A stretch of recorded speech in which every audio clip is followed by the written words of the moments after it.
Hi, I'm Erica from AccuQuilt, and today I want to show you how to sew together basted pieces from the English paper piecing cube, 1-inch finished sides. Now the cube includes 4 different shapes, and they all work together to make different shapes like you see out here on the table. There's a hexagon, a half hexagon, a triangle, and a diamond. There's also a mat and a great pattern booklet that comes inside, so you have everything you need to get started. Now I did an earlier video that showed you 3 different basic basting techniques for basting the fabric around the paper templates. So this time we're going to show you how to start sewing those pieces together to make these great designs.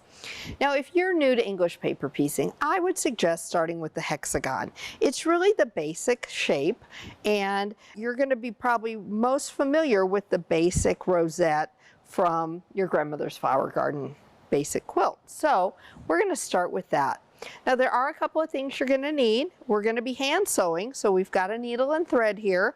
I like to use a fine needle that's got a little bend to it, like a milliner's needle. Something that's thin is going to work best for you, but you do want to be sure you can see the thread, the eye.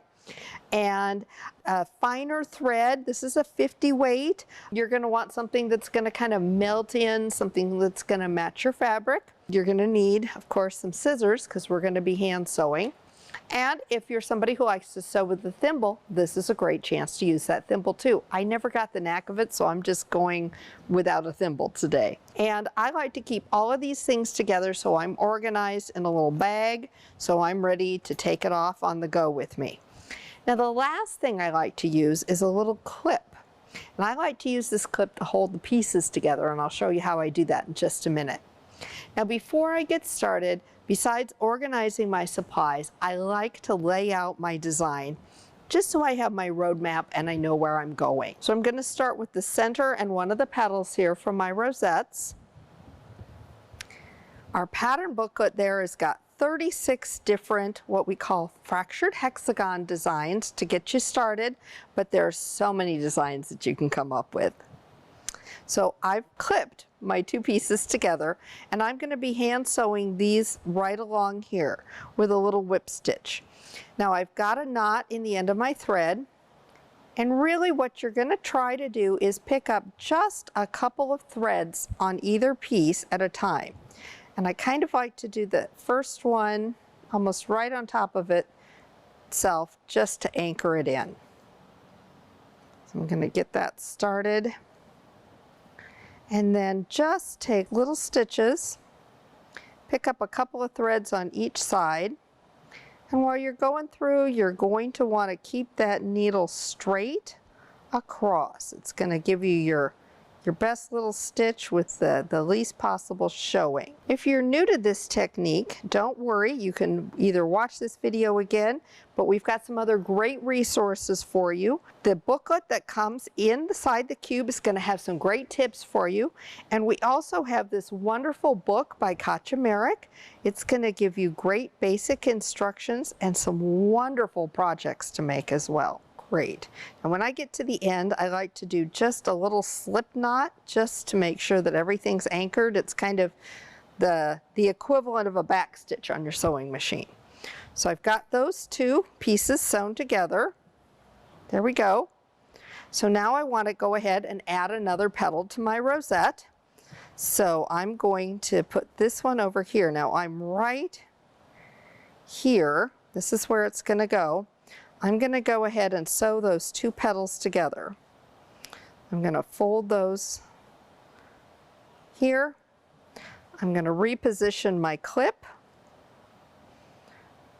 pick up my needle, and go ahead, and again I'm going to take just a little slip knot right here at the very beginning when I get started, again to secure this for me. You know, this is kind of a work of love. This is something that you're going to want to last the test of time.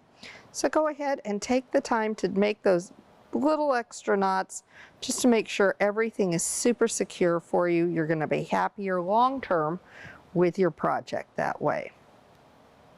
We're going to take these. I usually take them a little bit closer together, but I want to get us to the end.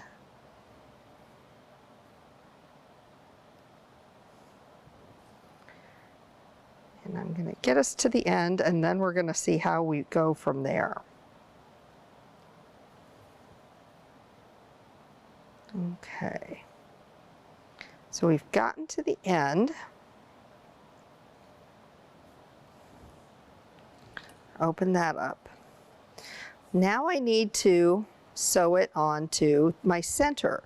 So I've got two things that I can do. I can either go ahead, knot my thread, clip it, and move on, or you can take your thread, tuck it down inside, just run it right along the cardstock. Be sure you don't catch that cardstock, and come out at the other end where you want to get started.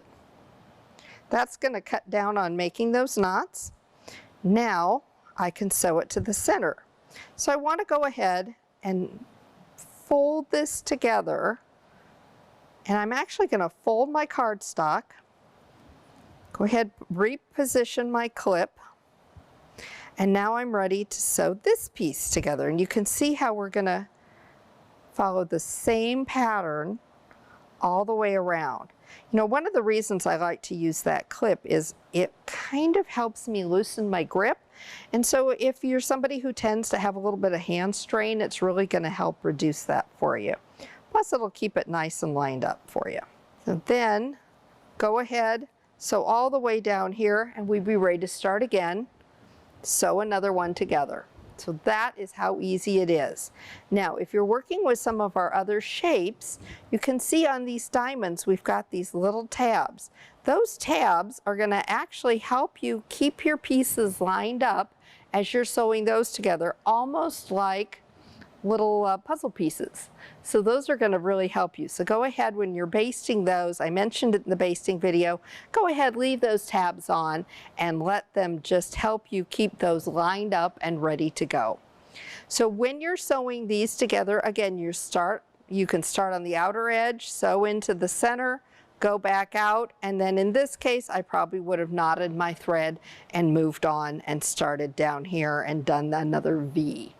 So whichever shape you're working with, you're going to get the great feel. Again, lay out your little roadmap and refer to these great references. Again, there's the booklet inside the cube, English Paper Piecing Made Easy by AccuQuilt, and our other videos as well.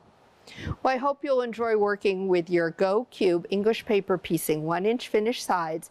And remember, at AccuQuilt, we're here to help you cut time so you can quilt more.